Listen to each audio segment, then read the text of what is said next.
सेवा भारती इचलकरंजीचे अध्यक्ष आणि कोल्हापूर विभागाचे माननीय संघचालक भगतरामजी, शालेय समितीचे अध्यक्ष आदरणीय पांडुरंगजी, मुख्याध्यापिका स्वातीताई शिंदे, मंचावर उपस्थित या जिल्ह्याचे माननीय संघचालक सूर्यकिरणजी वाघ, या तालुक्याचे संघचालक आदरणीय रमेशजी लाहोटी, शालेय समितीचे अन्य सर्व सदस्यगण, या कार्यक्रमाला आवर्जून उपस्थित असलेले इचलकरंजी आणि परिसरातले सज्जन वृंद, भगिनी, माता आणि बंधूंनो, आणि या शाळेमध्ये शिक्षण घेणारे सर्व विद्यार्थी मित्र,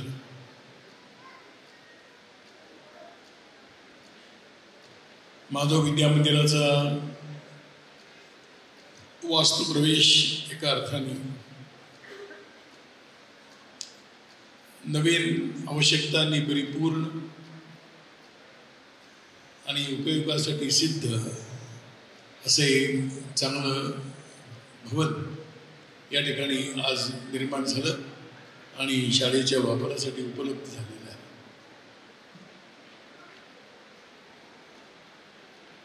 शाळेचा इतिवृत्तांत ऐकत असताना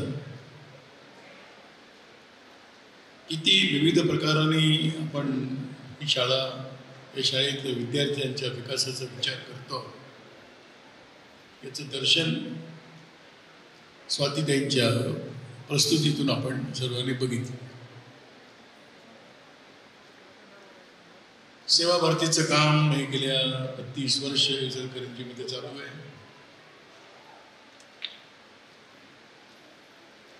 आणि या माधव विद्या मंदिरासारखेच अन्य प्रकल्प सुद्धा एका अर्थाने खूप गुणवत्तेने इथे चालताना दिसतात, असं आपणही सगळे अनुभवतो.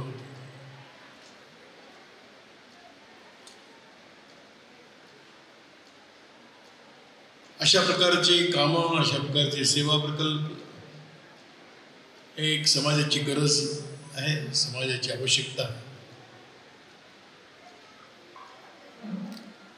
इचलकरंजी परिसरामध्ये शाळांची कमतरता नाही. या शाळेंच्या एका मालिकेमध्ये आणखीन एक माधव विद्या मंदिर एवढंच नाही, तर एक वेगळा दृष्टिकोन ठेवून एक सामाजिक जाणीवेतून, कर्तव्याच्या भावनेतून, समाजाच्या सहकार्य उभी राहिलेली ही शिक्षण संस्था आहे.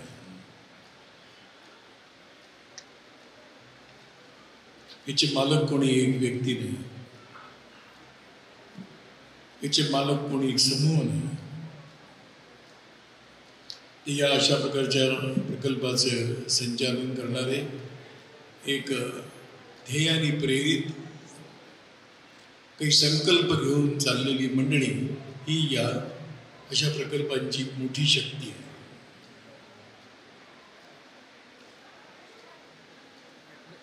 आणि म्हणून हे अशी शाळा हे एक त्याचं वेगळेपण उठून दिसतं, समाजाला अनुभव पण येतो. राष्ट्रीय स्वयंसेवक संघाने संघ संस्थापक पूजनीय डॉक्टर हेगेवारांच्या जन्मशताब्दीच्या निमित्ताने एक वेगळ्या प्रकारची भूमिका घेऊन स्वयंसेवक समाजामध्ये आहे.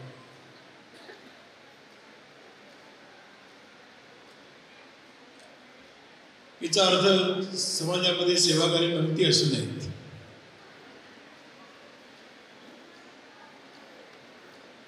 आणि संघाचे स्वयंसेवक तर वेळोवेळी विविध प्रकारच्या नैसर्गिक मानवनिर्मित संकटामध्ये अशा प्रकारची कामं करत आलेली आहेत फार पहिलेपासून.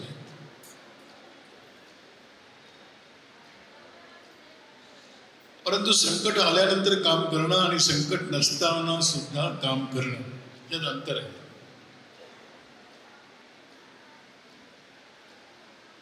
समाज आहेत, समाजामध्ये काही प्रश्न आहेत, ते प्रश्न आपण सोडवले पाहिजेत.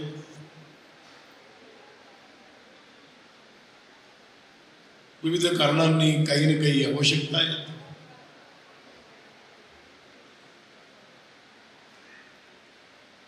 आणि त्याची पूर्तता करणं हे आपलं एक सामाजिक दायित्व आहे, कर्तव्य आहे. अशा भूमिकेतून राष्ट्रीय स्वयंसेवक संघाने या क्षेत्रामध्ये काम करण्याकरता स्वयंसेवकांना प्रेरित केले. त्याचा एक भाग म्हणून इचलकरंजी मधलं सेवाभारतीचं काम.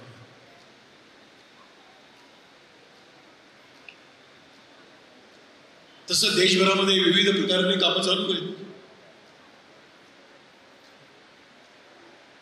अनेक प्रकारचे प्रश्न आहेत. वनवासी क्षेत्रामध्ये डोंगर दऱ्यांमध्ये राहणारा जो समाज आहे, जो वर्ग आहे आपल्या समाजाचा, आणि मोठ्या प्रमाणामध्ये ग्रामीण भागात सुद्धा शिक्षणाची अवस्था काही फार चांगली नाही. महाराष्ट्राच्या बाबतीत म्हणायचं म्हटलं तर महाराष्ट्राच्या शिक्षण संस्थांचा एकाने अभ्यास केला, प्रामुख्याने सरकारी शाळांचा, आणि त्याने निष्कर्ष काढून त्याचं एक पुस्तक रूपाने प्रकाशित झालं. त्या पुस्तकाचं नाव आहे शाळा आहे पण शिक्षण नाही. अशी एक अवस्था ग्रामीण भागातल्या डोंगरदरामध्ये राहणाऱ्या, गावात राहणाऱ्या मंडळींच्या बाबतीतला हा अनुभव आहे की शाळा चालतात म्हणजे काय आणि शिक्षण होतं म्हणजे काय असा प्रश्न पडावा. म्हणून एक प्रयत्न केला गेला की त्या गावातल्या तरुणाला तयार करावं, त्यालाच शिक्षक म्हणून तयार करावं, त्याने गावातल्या मुलांना शिकवावं. ती शाळेत जात नाही अशी मुलं आहेत, शेतीची कामं आहेत, गुरं घेऊन जंगलात जायचं आहे, चरायला जायचं आहे, आणि शाळेची अनियमितता आहे. अशा विविध कारणाने शाळेमध्ये न जाणारा आणि शाळेत जाऊन सुद्धा अभ्यास न होणारा असा जो मुलांचा वर्ग आहे, त्याच्यासाठी म्हणून एक शाळेचा उपक्रम सुरू केला. त्याला नाव दिलं आम्ही एकल विद्यालय, एक शिक्षकी शाळा.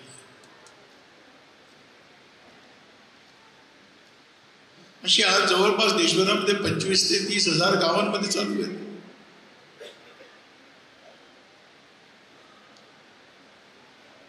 मग जशी ही शाळांची अवस्था आहे तशी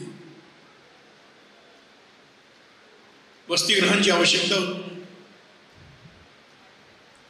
आणि अशा ठिकाणच्या दुरस्थ गावातल्या लोकांना, मुलांना प्रदेश शहरामध्ये आणावं, चांगल्या ठिकाणी आणावं, त्यांना चांगलं शिक्षण मिळावं म्हणून एक वसतिगृहांची एक मालिका सुरू झाली. आज 250-300 वसतिगृह संबंध देशामध्ये चालतात की त्या ठिकाणी मुलांच्या शिक्षणाची, राहण्याची काही एक व्यवस्था करायचा प्रयत्न. हे जसं शिक्षणाचं आहे तसं आरोग्याचं आहे. आरोग्याच्या क्षेत्रामध्ये आपण बघतो की एक फार मोठी कमतरता आहेच. ज्या काही उत्तम व्यवस्था आहेत त्या फार थोड्या लोकांना उपलब्ध आहेत. सामान्य आणि अतिसामान्य वर्गात जीवन जगणाऱ्यांना ते न परवडणार आहे.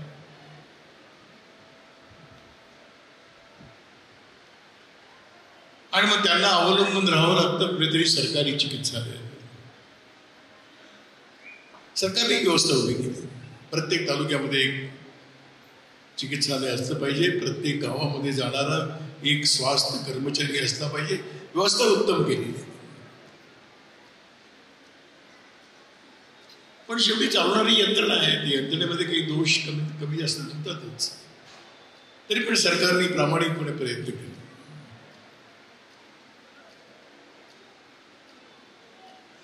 पण गुणवत्तेच्या बाबतीमध्ये कुठेतरी कमतरता राहते. आणि मग दुसरं एक राहतं ते की धर्मदाय पद्धतीने चालवणारे जे हॉस्पिटल्स आहेत त्याच्यावरती त्याला अवलंबून राहतं.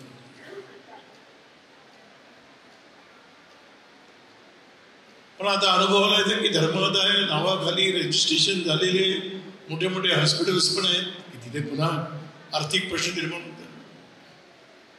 म्हणून खऱ्या अर्थाने सेवा म्हणून चालवणारे हॉस्पिटल चालले पाहिजे, रुग्णालय चिकित्सालय चालली पाहिजे.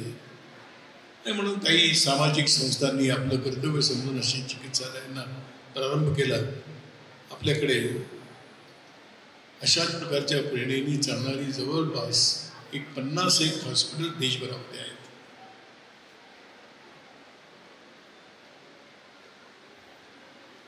रक्तपेढ्यांची गरज होती, रक्तपेढ्यांना प्रारंभ झाला आणि वेगवेगळ्या प्रकारच्या योजनांच्या माध्यमातून शासनाच्या माध्यमातून होणारा करोडो रुपयाचा खर्च आहे. त्यामुळे भारतामध्ये सुविधा पुष्कळ उभ्या राहिल्या, परंतु सामान्य आजारी पडलेल्या माणसाला ताबडतोब औषध मिळावं अशी व्यवस्था दुर्दैवाने नाही.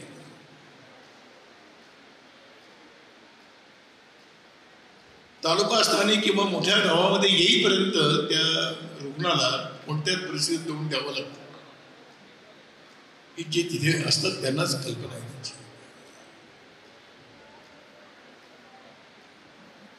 आणि म्हणूनच या सेवा भारतीसारख्या संस्थांनी विचार केला की आपण त्या गावातल्या एखाद्या व्यक्तीला आपण तयार करू,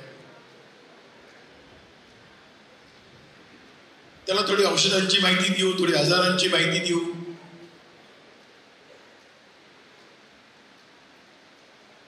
त्याला औषधं पुरवू. अशा पद्धतीने जेव्हा विचार प्रारंभ झाला तेव्हा आज जवळपास देशभरामध्ये 1000 गावांमध्ये अशा प्रकारचे आरोग्य रक्षक तयार झाले की जे त्या गावातली छोटी मोठी गरज पूर्ण करतात. पैसे नाही, काही मोबदला नाही, रुग्णाकडून पण मोबदला नाही, आणि हा जो काम करणारा आहे हा सुद्धा बिना मोबदल्याने काम.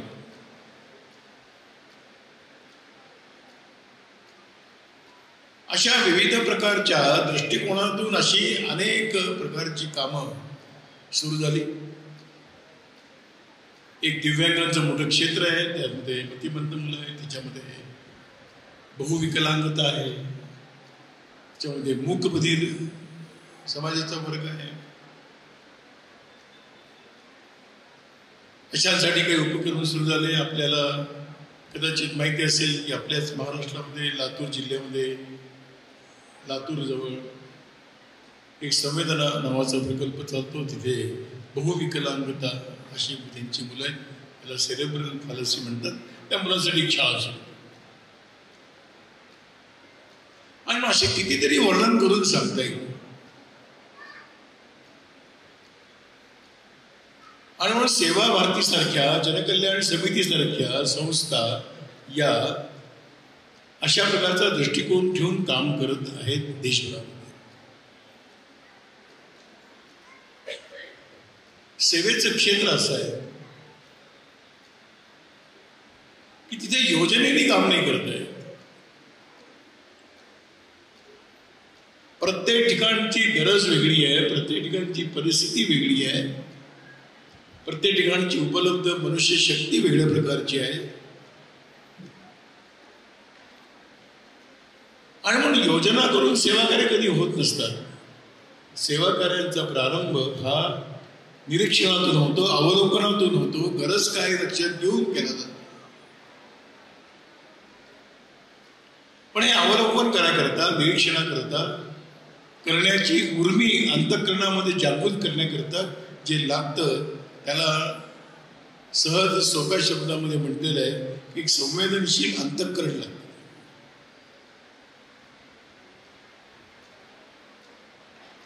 वेदना शब्दाचा अर्थ फार सोपा आहे. मला अनुभव येतो, मला पीडा होते, दुःख होतं, ती वेदना. संवेदनाचा अर्थ तसा आहे की समोरच्याचं दुःख आहे, त्याची वेदना माझ्या अंतःकरणामध्ये जागृत होते. सोपं नाही तसं, पण अवघड आहे असंही. अशी संवेदनशील अंतःकरणं असतात, तीच अशा प्रकारची समाजाची सेवेची कामं अत्यंत प्रामाणिकपणे, निस्पृहपणे, निस्वार्थ बुद्धीने करणारे उभे राहतात. अपेक्षा नाही.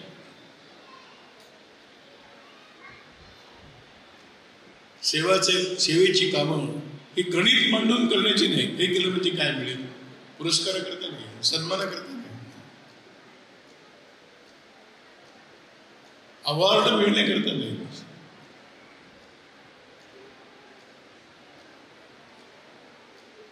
सेवा हा व्यापार नाही, व्यवसाय नाही. सेवा हा भाव आहे. आणि ज्याला समोरच्याचं दुःख कळू शकतं तोच प्रामाणिकपणाने चांगली सेवा करू शकतो. आणि मग ते बघून अनेकांना प्रेरणा मिळते. हा भाग वेगळा आहे आणि ती मिळते असा आपला अनुभव आहे. लोक बघतात, परिस्थिती बघतात, जर तुम्ही एवढं काम करताय आम्ही तुमच्याबरोबर यायला तयार.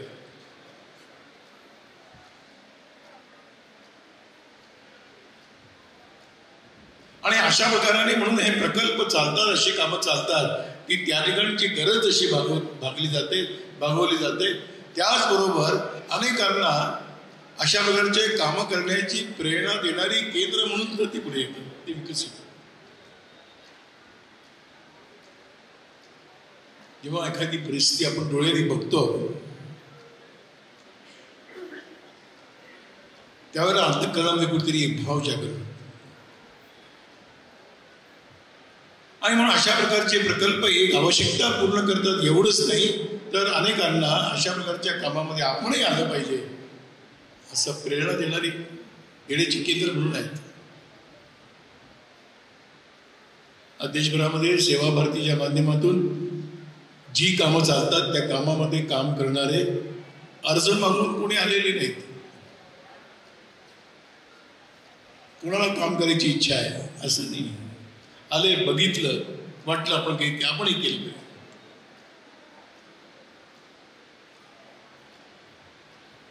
आणि म्हणून स्वाभाविकपणे अशा कामं बघितल्यानंतर कामांसाठी लागणारं आर्थिक पाठबळ उभं करणारा समाजाचा वर्ग उभा राहतो. ठीक आहे, आम्ही प्रत्यक्ष करू शकत नाही पण तुमच्या अडचणी आम्ही तुम्हाला येऊ देणार नाही असं म्हणणारा जो एक समाजातला वर्ग आहे त्या भरोश्यावरतीच काम करणारे अत्यंत झोकून देऊन काम करत असतात. तेव्हा आपल्या समाजामध्ये अशी शक्ती आहे.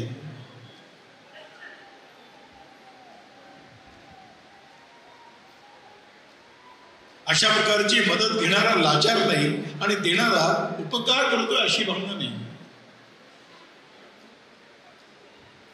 करणारा आपलं कर्तव्य म्हणून करतोय आणि देणारा माझी ही जबाबदारी आहे, मला ईश्वरी कृपेने एवढं मिळालेलं आहे, त्यामध्ये समाजाचा काही वाटा आहे, या भावनेतून देणारे लोक आहेत. उपकाराची भावना नाही आणि काही आम्ही वेगळं काही करतो तसा अहंकाराचा भाव सुद्धा नाही.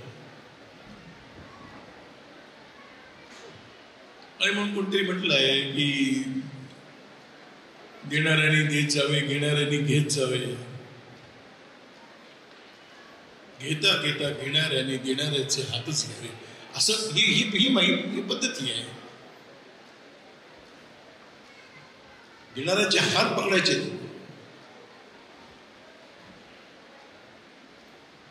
आणि असं देणाऱ्याच्या अंतःकरणामध्ये सुद्धा एक आनंदाचा भाव निर्माण करायचा, अहंकाराचा नाही. माझी जबाबदारी होती, मी जबाबदारी पार पाडण्याकरता मला हे केंद्र मिळालेलं आहे, याचा मला आनंद आहे.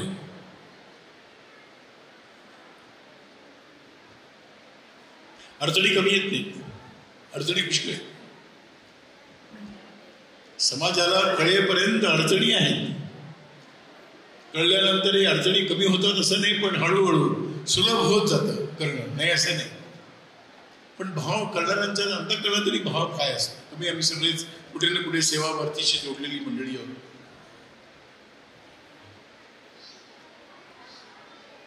मागणारे स्वतः करतात की मागत नाही त्यामध्ये हिमतीने मागतात. द्या तुमच्याकडे आहे, तुम्ही दिलं पाहिजे. आणि म्हणून एका अर्थाने अशा प्रकारची कामं करणारी मंडळी आहेत आणि म्हणून देणाऱ्यांच्या मनामध्ये एक भाव असतो की अरे हे करतायत, आम्हाला ही संधी मिळालेली आहे या कामाला मदत करण्याची, अशा शुद्ध भावना येतो.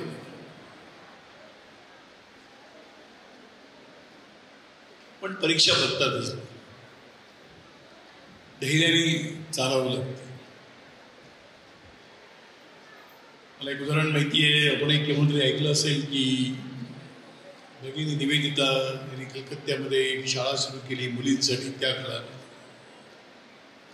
सोपं नव्हतं. मुलींसाठी शाळा आहे, पण साधन काही नाही. अडचणी. इंग्रजांचं राज्य आहे, मदत करायला कोणी हिमतीने पुढे येत नाही. पण एका चांगल्या मोठ्या संपन्न परिवारामध्ये संपन्न व्यक्तीकडे भगिनी निवेदिता जातात आणि म्हणतात की आम्ही अशी एक शाळा चालवतो, आम्हाला तुम्ही आर्थिक मदत करा. पण ते एक अहंकार असतो ना, संपत्तीचा सुद्धा अहंकार असतो. त्याने म्हणतात जा, असे पुष्कळ येतात भीक मागायला माझ्याकडे, मला वेळ नाही. पण भगिनी निवेदिता एक वेगळ्या प्रकारचं एक रक्त आहे. मी पुन्हा म्हटलं की तुम्ही देणार नाही तर कोण देणार आहे. तर कधी कधी सत्य बोलल्याचं माणसाला आणखी राग येतो. सांगितलं एकदा मी देणार नाही म्हणून जायचो. पण आहे आणखीन एक तिसरा एक प्रयत्न करून बघितला. तुम्हाला ईश्वराने खूप दिलंय, समाजाचा अधिकार आहे, तुम्ही दिलं पाहिजे. या वाक्याचा राग आणखीन पारा घोडा चढत गेला आणि हात उचलला गेला आणि निवेदितांच्या एक थोबाडीत मारली. जा म्हणून सांगितलं. पण खरं पुढचं आहे. भगिनी निवेदिता म्हणताय की मला तुम्ही थोबाडीत मारली, मुलांसाठी वह्या पुस्तकं द्या.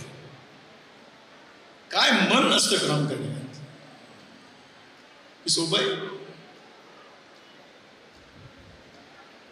मान अपमान जेव्हा आपला मान अपमान होतोय असं समजतो त्यावेळेला वेदना जास्त असते. माझा अपमान नाही आहे. समाजामध्ये असे लोक आहेतच, पण आपणही न झुकता गेलं पाहिजे. आपणही भीक मागत नाही, त्यांना त्यांच्या कर्तव्याची जाणीव करून देतो.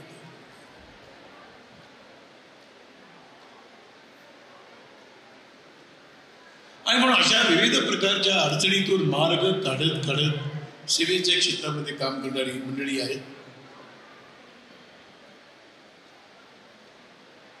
प्राधान्याने सेवा काम करायचं आहे असं म्हणणारी मंडळी आहे. म्हणजे केव्हा तरी आम्ही विठोबाच्या मंदिरातलं ऐकतो की पुंडलिका गेले भगवान दर्शन द्यायला, विठ्ठलाचं तिने वीट विकली, उभे राहा विठ्ठल, तोपर्यंत आई वडिलांची सेवा पूर्ण होत नाही तोपर्यंत तुम्ही थांबा. हे पांडुरंगाला सांगण्याची शक्ती ही पुंडलिकाकडे आली कुठून? भाव आहे अंतःकरणावर श्रेष्ठ.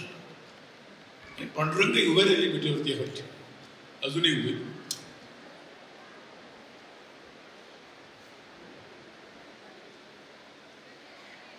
मग या भावनेने करणारे लोक आहेत की नाही. महात्मा गांधींच्या जीवनातलं उदाहरण आहे. तिचं वर्ध्याला आश्रम आहे कुष्ठरोग्यांचं, तिच्या काळात सुरू झालं होतं. पुष्कळ दवाखाना आहे, डॉक्टर आहे, नर्सेस आहेत, कर्मचारी आहेत, कुष्ठरोग्यांची सेवा चालू आहे. जाऊन ते स्वतः कुष्ठरोग्यांची सेवा करायची. पुढे मोठे मंडळी भेटायला आली आहेत, त्यांना म्हणायची थांबा, माझी आत्ताची वेळ ही एका वेगळ्या कामासाठी आहे. आणि स्वतः जाऊन कुष्ठरोग्याची मलमपट्टी करणं हे कर्मचारी नव्हते म्हणून नाही,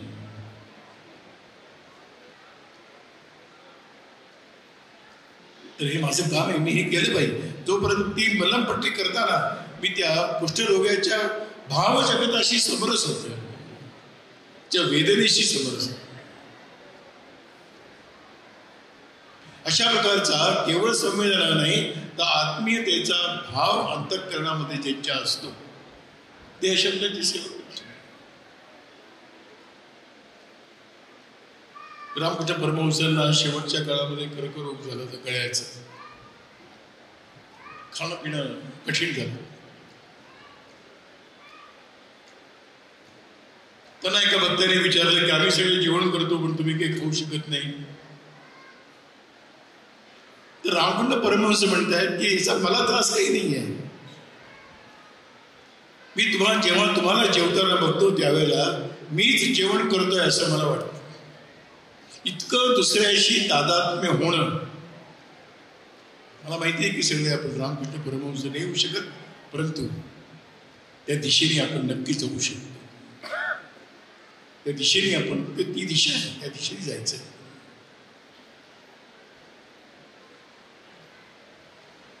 आणि म्हणून कोणतरी म्हटलंय की सेवा कार्य करणाऱ्यांच्या अंतःकरण कसं पाहिजे, तर ते आईसारखं पाहिजे. आई मुलाचं सर्व प्रकारचं काम करते. ती हा विचार नाही करत की याला कुठली बाई ठेवू, ते करेल वगैरे, असं नाही. पैसा खर्च करू पण मी नाही करणार असं नाही.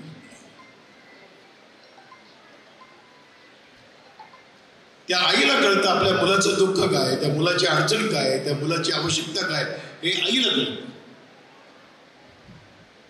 आणि मग असं म्हटलं गेलं की ज्याला सेवा करायची आहे त्यांनी आपलं हृदय आईसारखं विकसित केलं पाहिजे, तर तो करू शकतो,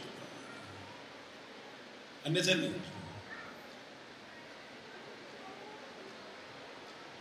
आणि म्हणून अशा प्रकारची भूमिका ठेवून सेवा भारतीचे कार्यकर्ते काम करतात. समाजामध्ये 4 प्रकारचे लोक आहेत. एक वर्ग असा आहे की जो 12-15 तास काम केल्याशिवाय त्याला 2 वेळचं जेवण आपल्या कुटुंबाला देता येत नाही, असं रात्रंदिवस परिश्रम करणारा परिश्रमी वर्ग आहे. कुठले शिक्षण आणि कुठलं आरोग्य, कुठले संस्कार आणि कुठल्या सुखी जीवन नाही. असा समाजातला अत्यंत परिश्रमी परंतु अडचणींना तोंड देत जगणाऱ्या समाजाचा फार मोठा वर्ग.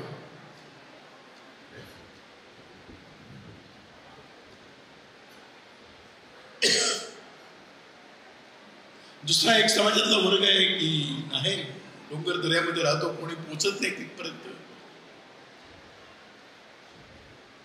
आपण वनवासी म्हणतो, जनजाती म्हणतो, तो आहे वंचित आहे, सुविधांपासून लांब आहे. तो एक समाजाचा वर्ग आहे. तिसरा एक वर्ग आहे समाजाच्या आपल्या भटक्या जमाती आहेत, रात्रंदिवस भटकणे आहे. पोट भरण्याकरता या ठिकाणी त्या ठिकाणी त्या ठिकाणाहून त्या ठिकाणी जात राहणं. मग कुटुंबाकडे दुर्लक्ष आहे, मुलांकडे दुर्लक्ष आहे.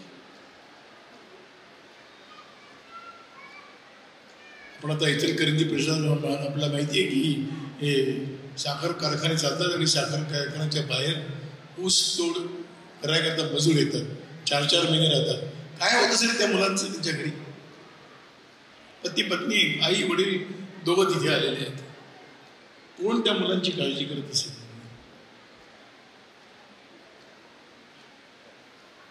म्हणून अशा भटक्या जमाती, अशा प्रकारचं जे अनेक कारणांमुळे सुविधा असून त्याचा लाभ घेऊ शकत नाही अशी मंडळी.